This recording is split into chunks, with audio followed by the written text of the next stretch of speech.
La mort, un sujet sensible, encore tabou, certainement, et qui fait encore très peur aujourd'hui. Cette peur, elle est due à des schémas anciens, bien sûr, des croyances, hein, inscrites en nous dans la mémoire cellulaire, les idées reçues, bien sûr, les éducations familiales, la religion. Mhm. Aussi, à certains moments, euh, la mort, c'est un grand sommeil, hein. C'est une expression qui n'est pas nouvelle, mais c'est le grand sommeil. Mais quand on l'appelle la mort, et bien sûr, psychologiquement, c'est tout à fait entendu et vécu à l'intérieur différemment. La dimension de la mort, un autre plan de conscience, c'est un peu comme les rêves, en fait. Quand on s'endort, c'est quelque part une mort. On ne se souvient pas forcément des rêves ou... Voilà, c'est un grand trou noir, en fait, la mort. Mais le mot fait encore peur. Moi, je fais partie des gens qui ne disent pas le commun des mortels, mais le commun des vivants, puisque l'esprit et la conscience, bien, ne meurent pas.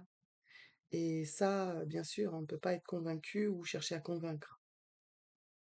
Les gens qui ont fait des expériences de mort imminente euh, savent, euh, comprennent, ont intégré ça très naturellement.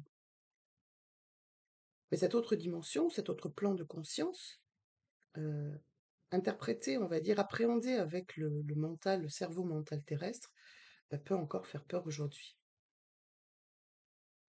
Il y a surtout aussi les circonstances de la mort, la souffrance.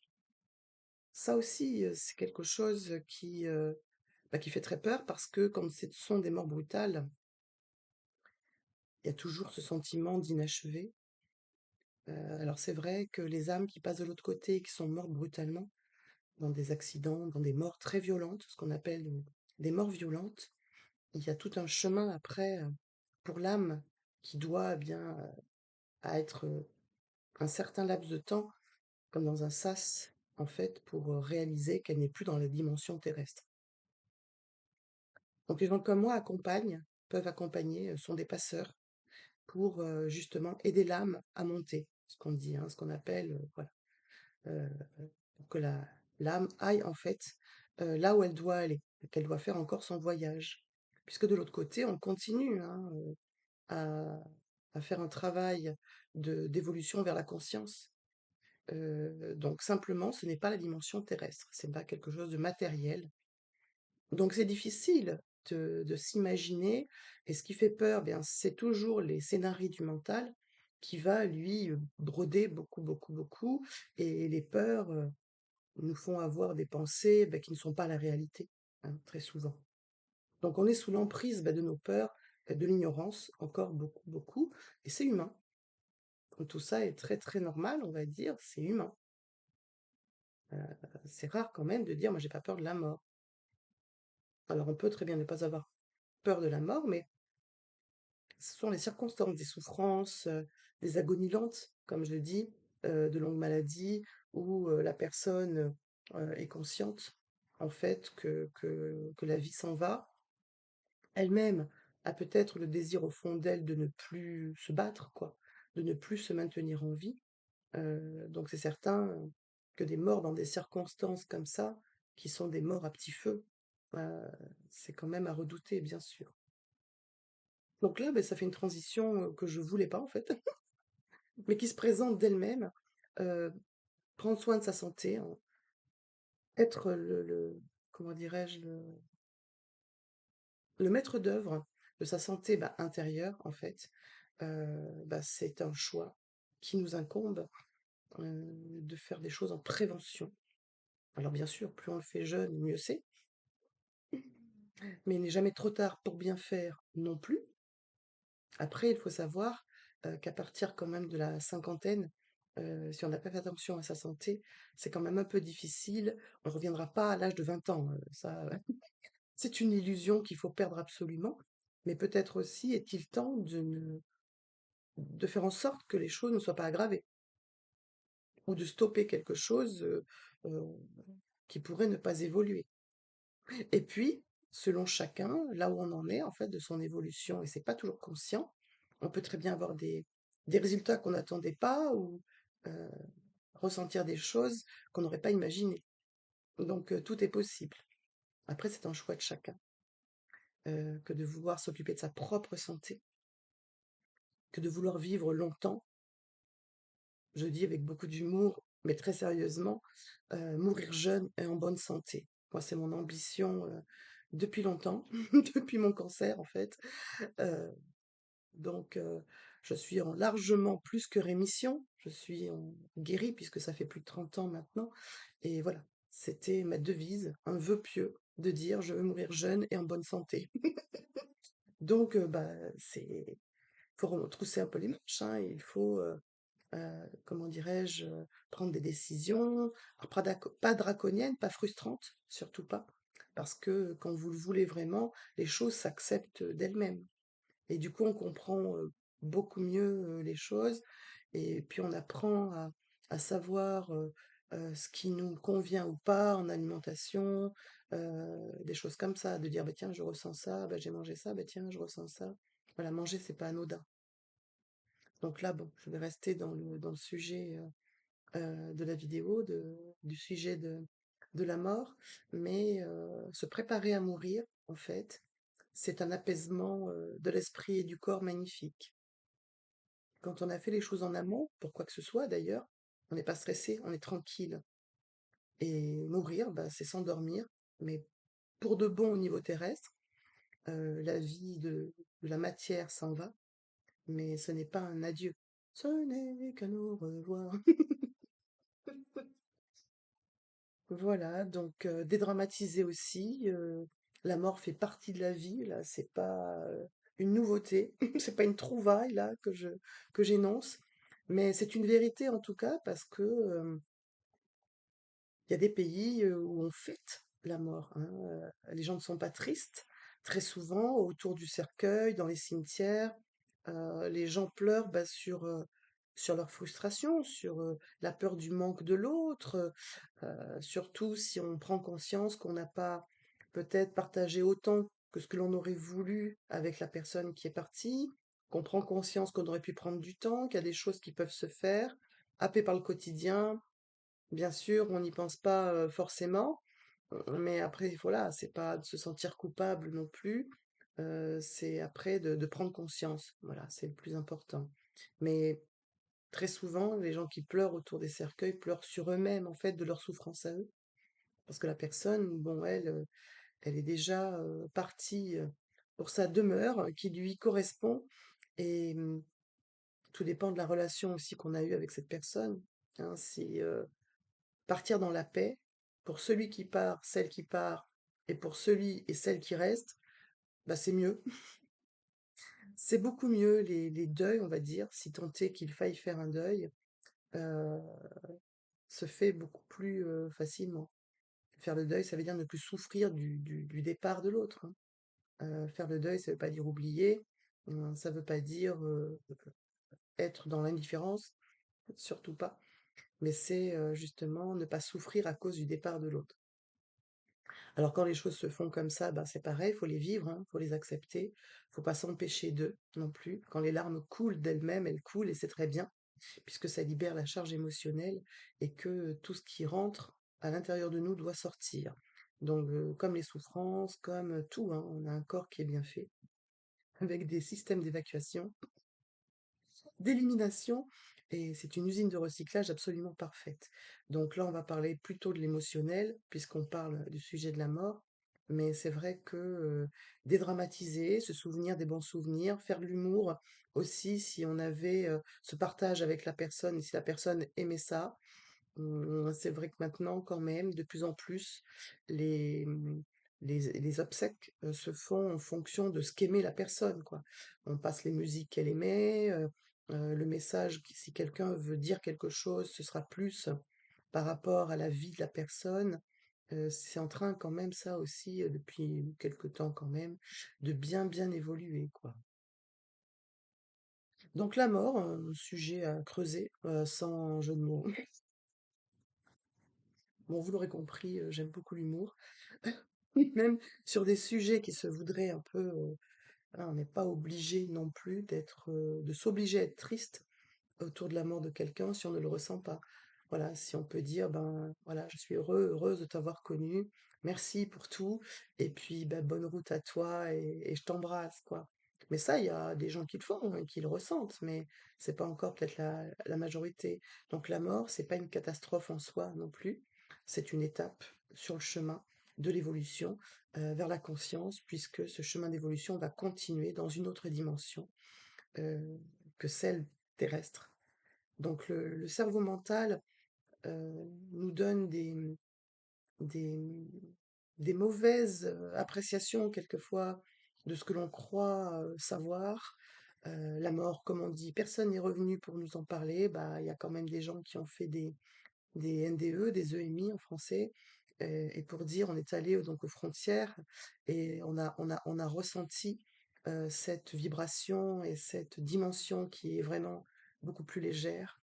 Euh, En tout cas, et c'est vrai que moi qui ne suis pas forcément conformiste, mais je vais me conformer à ce que racontent et à ce que narrent les gens qui ont fait des expériences de mort imminente, c'est-à-dire qu'on boude un peu hein, quand on sent qu'on revient vers la lourdeur. La dimension terrestre, c'est quand même plus lourd. C'est en train de s'alléger. C'est en train de s'alléger par tout ce qu'on vit, bien sûr. Le Covid a bien mis l'accent là-dessus, pour dire il y a un changement là qui va se faire et auquel personne n'échappera. Tout le monde est libre de choisir son propre chemin. Donc certains, eh bien, partiront avant les autres, hein, pour une dimension supérieure, pour une dimension autre, quitteront la vie terrestre. D'autres, peut-être plus en conscience, feront ce que bon leur semble et peuvent être encore en vie. Et les gens qui ont encore une grande, grande, grande envie de vivre aussi, eh bien, trouvent des solutions en eux-mêmes pour se maintenir encore dans cette dimension, dans cette vibration.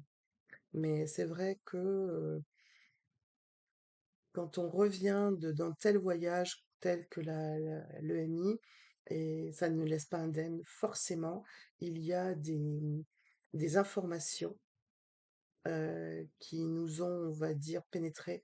Alors c'est sous forme, on va dire, télépathique. Moi j'avais beaucoup, beaucoup de questions depuis l'enfance, beaucoup. Et pourquoi?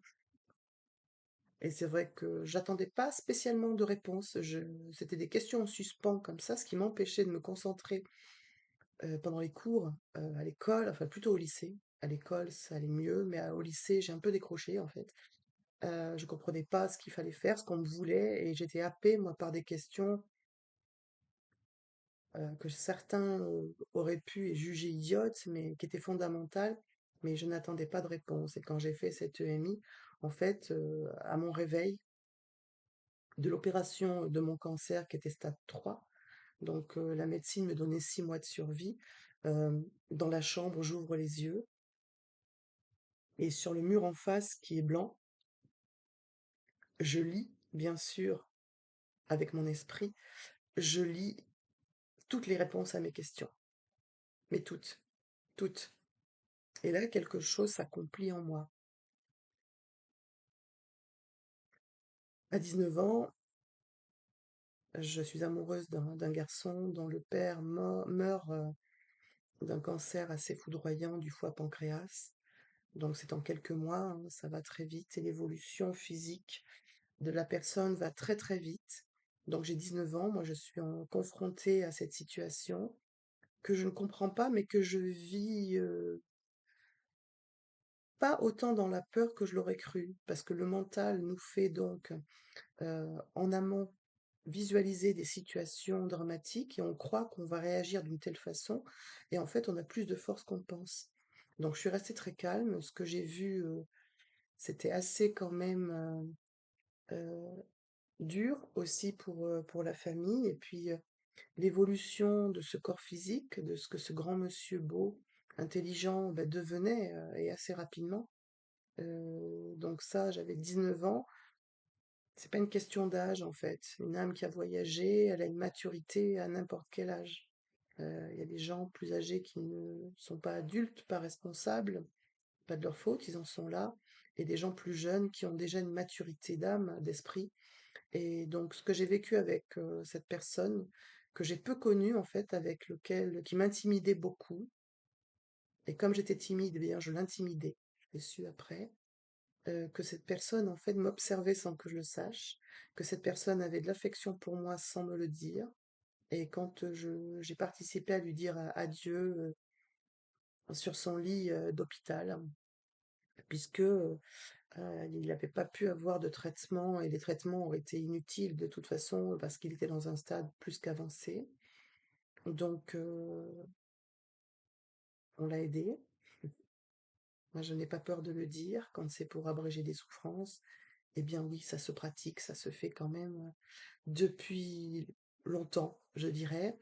Et donc, on nous a demandé d'aller lui dire au revoir. Et moi, je suis passée en dernier parce que, à mon âge, à ce moment-là, je n'avais pas ma place. Et de toute façon, je suis toujours dans la considération à l'autre. Heu, Peut-être que je m'accordais pas assez d'importance, mais ça ne me coûtait pas. Donc j'ai laissé passer sa femme, bien sûr, j'ai laissé passer sa fille et son gendre. J'ai laissé passer donc, ben, mon fiancé, donc amoureux, qui était son fils. Et moi, je me suis surprise moi-même, à l'embrasser très fort, sur la joue, en lui transmettant en toute conscience tout l'amour, affection, les remerciements aussi que j'avais pas su lui formuler et qui ne m'étaient pas venus à l'esprit. Ça m'est venu à ce moment-là. Donc ce monsieur était en train de mourir dans la position du fœtus. Je ne vais pas donner de détails parce que justement, je ne veux pas décrire quelque chose qui n'est pas forcément joli comme ça de prime abord, mais c'est la déchéance du corps, c'est comme ça, surtout dans des maladies comme ça qui atteint les organes vitaux et la déchéance va quand même assez vite. Eh bien, la preuve que la conscience existe. Parce que moi, je l'ai embrassé et je me suis un peu attardée. Ça n'a pas duré des minutes, mais j'ai appuyé mon baiser sur sa joue et lorsque j'ai voulu me relever, il a levé son bras, il a appuyé sur ma tête pour que je l'embrasse encore une fois. Une communication, une communion s'était faite d'âme à âme, tout simplement. Alors bien sûr, après, comme moi, j'étais jeune à l'époque, je n'avais pas fait le chemin intérieur que j'ai fait aujourd'hui, je me dévalorisais beaucoup, je n'étais pas digne d'amour, puisque j'ai eu un parcours assez chaotique, j'ai bien payé mon karma, et c'est pas un problème pour moi, le karma, c'est pas quelque chose de virtuel, j'en parlerai peut-être plus tard, mais je me disais, il a été stimulé, quoi. Son visage, sa joue ont été stimulés parce que les personnes qui sont passées avant moi, je passais la dernière, donc du coup, ça a causé une réaction. Voilà, on se raconte quelque chose de cartésien, rationnel, tangible, alors que moi, je n'avais pas du tout idée à l'époque si j'étais hyper cartésienne, vraiment rationnelle. Non, j'étais ouverte à beaucoup de choses et à chaque fois que j'allais dans une salle d'attente chez le dentiste, qui était dans mon quartier à l'époque, enfant, j'y allais seule et il y avait des revues tout le temps, avec des choses sensationnelles. Une femme, je ne sais plus dans quelle région de France, qui était allongée et que la famille veillait depuis des semaines et qui, de sa peau, sortait du sang, un peu des stigmates, un peu, se disait-il à l'époque, les stigmates un peu du Christ. Et moi, j'avais le chic pour tomber sur des revues comme ça, comme pour me donner l'information de choses du monde de l'invisible, de l'irrationnel, du spirituel, quoi. Voilà, mais je dis bien pas religieux. Moi, j'ai été élevée dans une éducation catholique qui m'a pas dérangée, mais qui me laissait sans rien à l'intérieur. Je ne ressentais rien, j'écoutais docilement parce que j'étais une enfant docile, à l'écoute, euh, et je n'avais pas de jugement du tout, mais ça me laissait voilà, j'étais pas du tout, je croyais sans croire, je croyais en quelque chose de supérieur, puisque je regardais beaucoup vers le haut et je m'adressais vers le haut en revenant, moi, du catéchisme, je j'ai j'étais déjà pas très bonne élève, en fait, parce que je ne récitais pas les prières qu'on m'avait apprises et je me culpabilisais par rapport à ça.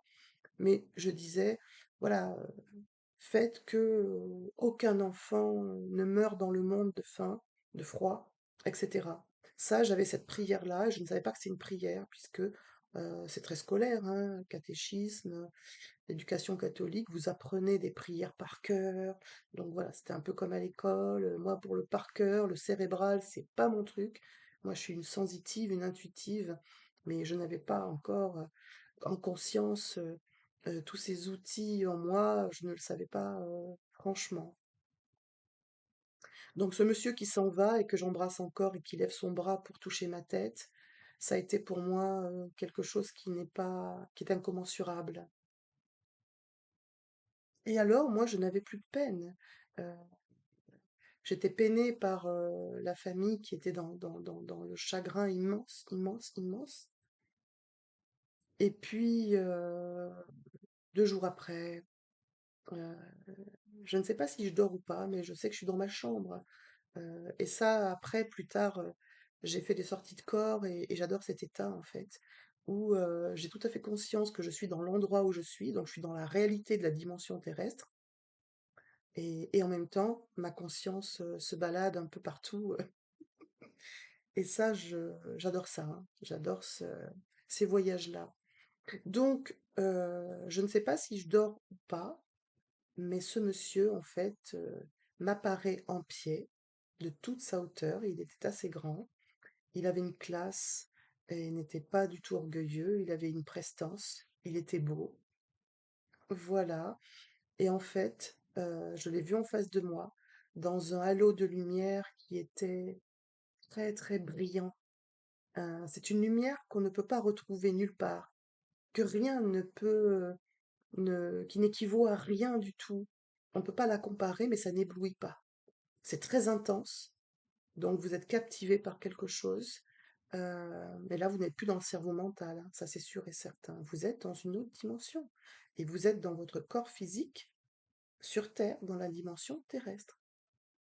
Et ce monsieur me sourit, et je le vois beau, et j'ai la joie au cœur parce que je me dis, il ne souffre plus. Il est beau à nouveau. Il n'est pas du tout dans l'état où on l'a quitté. Et il me transmet un message pour son fils. Parce qu'effectivement, je ne comprends pas pourquoi et je ne cherche pas à comprendre. Donc son fils dort à mes côtés et j'attends qu'il se réveille et je vais lui délivrer le message. Il va m'écouter avec une attention très très très profonde, très particulière.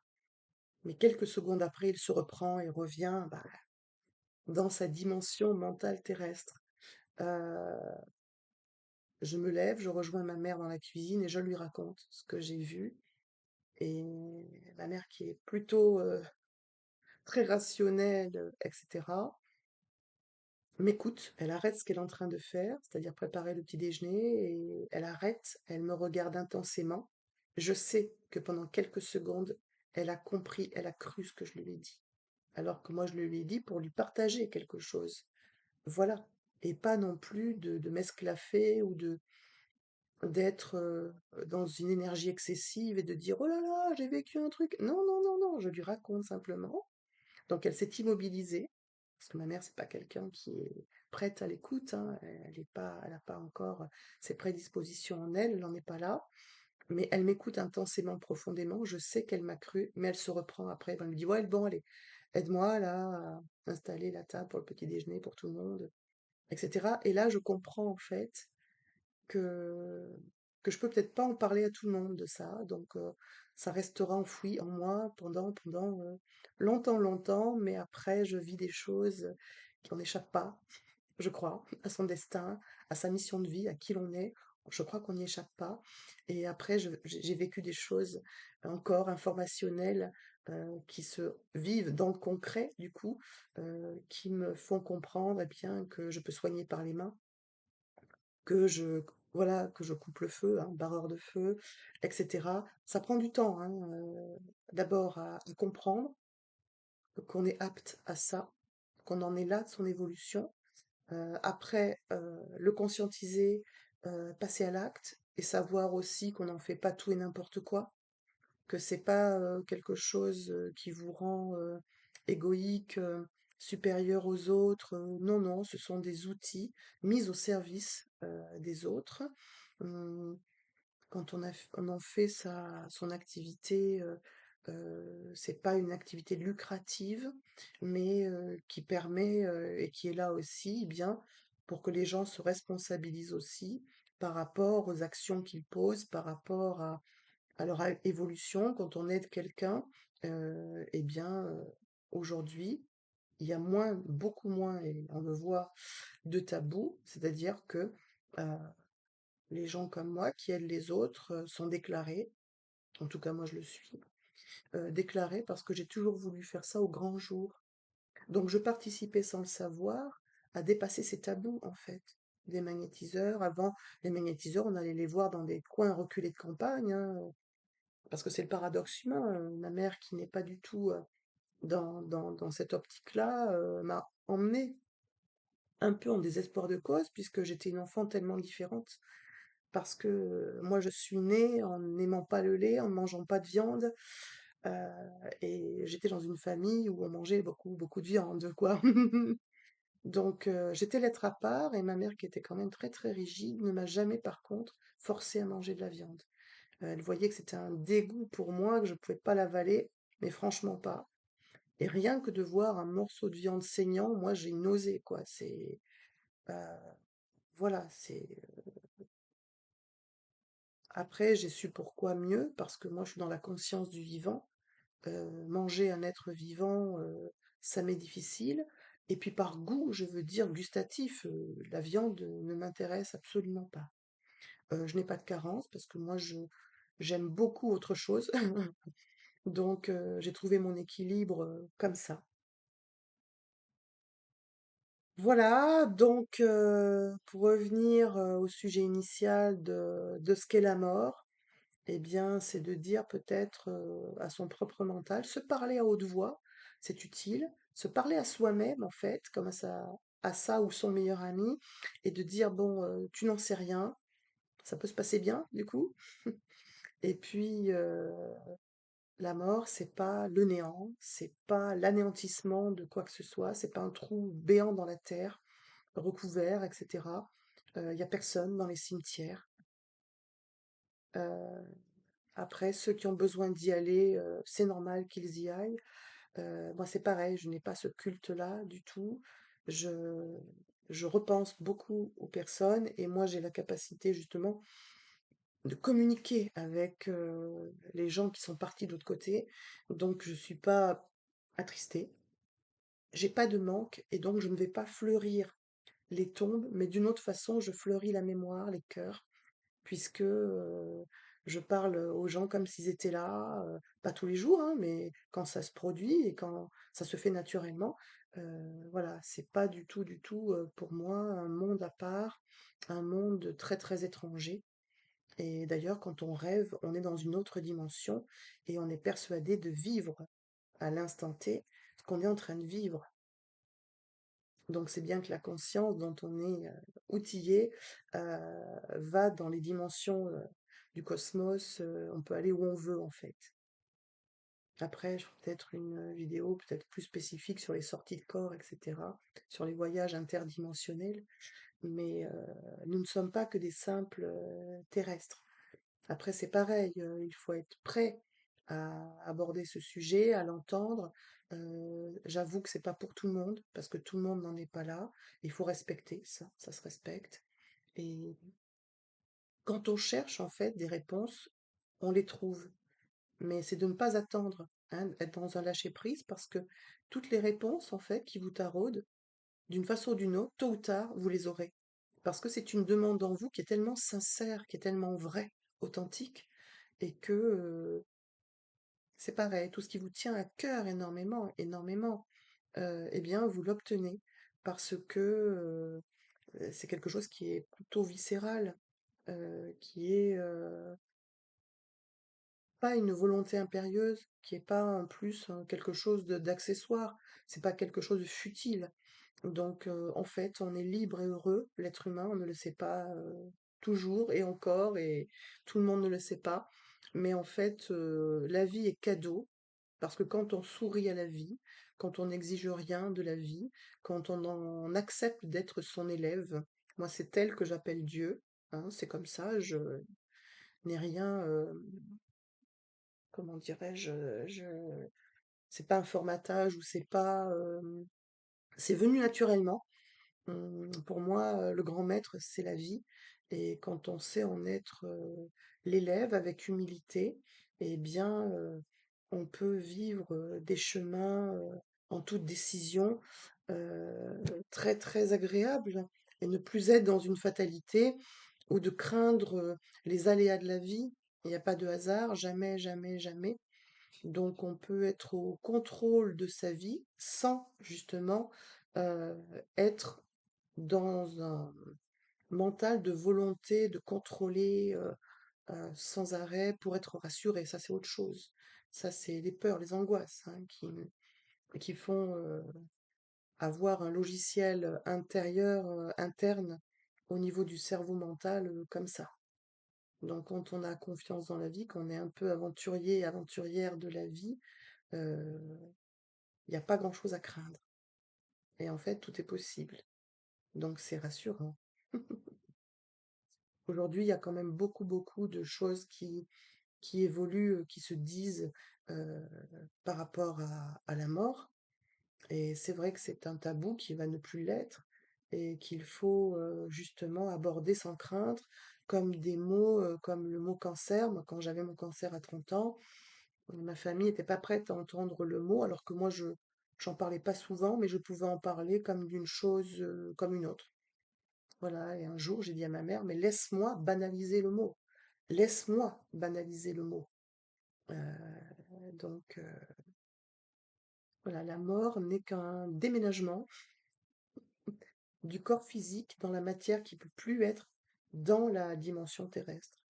Et justement, c'est ce qu'on dit, que la Terre est en train, en vibration, en énergétique, d'ascensionner vers la cinquième, voire sixième dimension, parce que c'est une évolution de la conscience individuelle qui fait le collectif. Mais il ne faut pas que cette conscience évolue unanimement, puisque ça serait un accès de Kundalini au niveau vibratoire, ce serait très très puissant. Donc tout est juste en fait. C'est difficile à accepter. Mais tout ce qui se passe dans la vie est juste. Il y a des choses qui doivent mourir pour renaître autrement. Je veux dire au niveau, de la planète, au niveau de l'humanité, au niveau de la société, où que l'on vive. Donc tout ce qui se passe, en fait, a besoin d'être conscientisé, donc du coup, vécu dans le tangible, dans le concret, parce que sinon l'être humain, il ne peut pas évoluer. Il ne peut pas comprendre, ce n'est pas intellectuel, c'est pas des cours magistraux, didactiques ou que sais-je, hein, et c'est là que, le scientifique, la partie scientifique ne suffit pas, mais amène beaucoup, beaucoup de choses. Spiritualité et science sont tellement complémentaires, mais tellement, tellement, c'est même jouissif quelque part, très, très franchement, voilà. Mais, accepter que tout ce qui se passe dans le monde est utile à un changement qui est en train déjà de s'opérer. Les choses n'arrivent pas d'un seul coup, de but en blanc, comme ça, brutalement. Les choses sont là déjà, c'est comme une maladie, elle n'arrive jamais d'un seul coup, jamais. Elle est déjà là dans une mémoire cellulaire, et elle va évoluer avec ce moment qui est propice à cette capacité de dépasser cette maladie qui est une information qui dort en nous. Parce qu'il y a, voilà, dans notre mémoire cellulaire des blessures, des choses qui n'ont pas été donc encore dépassées, donc ça dort, c'est endormi, c'est pas conscientisé parce que la personne n'est pas prête, elle n'en est pas là, ou elle ne le veut pas, et des fois elle ne sait pas qu'elle le veut pas, donc c'est du déni. Il faut laisser les gens dans leur illusion, dans la matrice encore de l'illusion, ils se protègent. Alors quelquefois, ils vont même aller à la catastrophe du coup, mais voilà, ils n'en ont pas conscience. Donc, pour conscientiser les choses, il faut les vivre. Et quand on n'est pas prêt à les vivre, eh bien, les gens sont libres de leur choix, quand même. la plus belle preuve d'amour, je trouve, est là pour moi, où liberté, égalité, fraternité prend vraiment mais tout son sens dans toute sa dimension magnifique, eh bien, c'est de laisser les gens euh, vivre ce qu'ils ont à vivre, euh, comme chantait Pierre Vassiliou, même si ça emmerde les gens quand on vit pas comme eux. Et les gens disaient de moi. Ah, c'était marrant cette chanson, hein, c'est pas anodin non plus, hein, même si elle est très légère, comme ça, avec un rythme très dansant qui fait très très été. Mais quand même, elle dit bien sur les mentalités que les gens apprennent à lâcher à leur rythme. Donc il y a des choses qui doivent mourir aussi. La mort, c'est aussi abandonner des schémas, des croyances, mais ça ne peut pas se faire en un claquement de doigts, parce que tout ce que l'être humain croyait qui lui, qui l'édifiait de l'intérieur, quoi, qui l'érégissait, je sais pas si ça se dit, tant pis, je m'autorise à dire ce mot. Voilà, donc abandonner tout ça pour passer à autre chose, c'est pas suivre le troupeau, du tout, du tout, du tout. Ça dépend aussi à quel âge on est, quoi. Euh, on va pas pouvoir faire un chemin d'investigation personnelle, hein, tel l'archéologue qui cherche les pépites, qui cherche, mais pourquoi je suis ceci, pourquoi je vis ça, pourquoi je ressens ça, pourquoi cette situation, pourquoi cette souffrance, voilà. Tout le monde n'est pas au même endroit à la même heure, j'ai dit, voilà.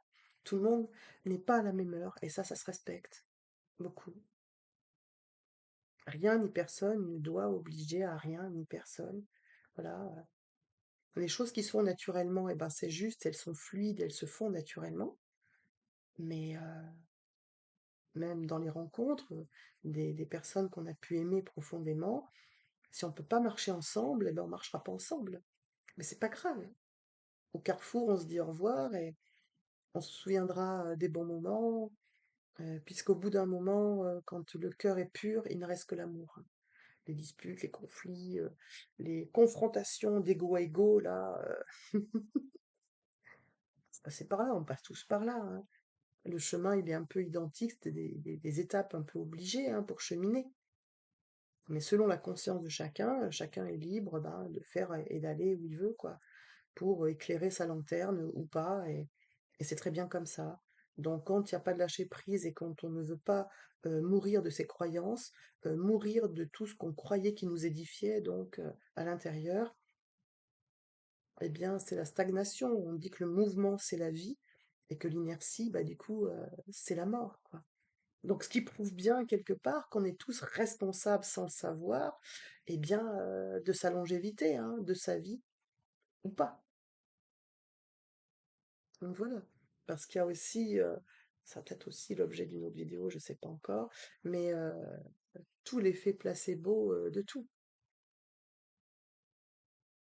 On est quand même des magiciens qui œuvront soit positivement, soit négativement, mais c'est juste qu'on n'en est pas, qu'on n'en est pas conscient, tout simplement.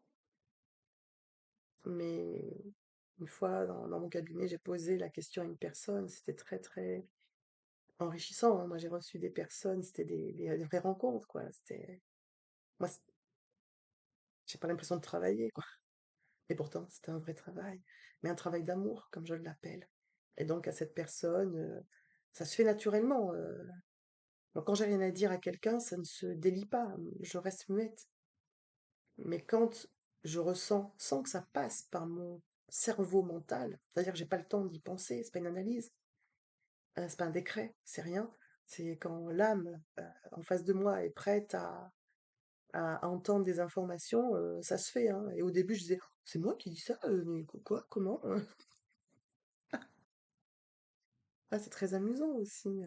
Mais il y a cette personne, donc, au bout d'un moment, eh ben, je dis, voilà, je vais vous poser une question, mais j'attends pas de réponse, moi. Je vous la laisse, la question. Elle me décrit, voilà, sa vie, son parcours, elle est en souffrance, etc. Mais plus souffrance mentale, émotionnelle que physique. Et je lui dis, Voilà, je dis: «Est-ce que vous voulez vivre ou mourir?» Et là, elle me regarde, elle est stupéfaite, elle éclate de rire et elle me dit: «Beh, voilà». Elle me dit: «J'en sais rien».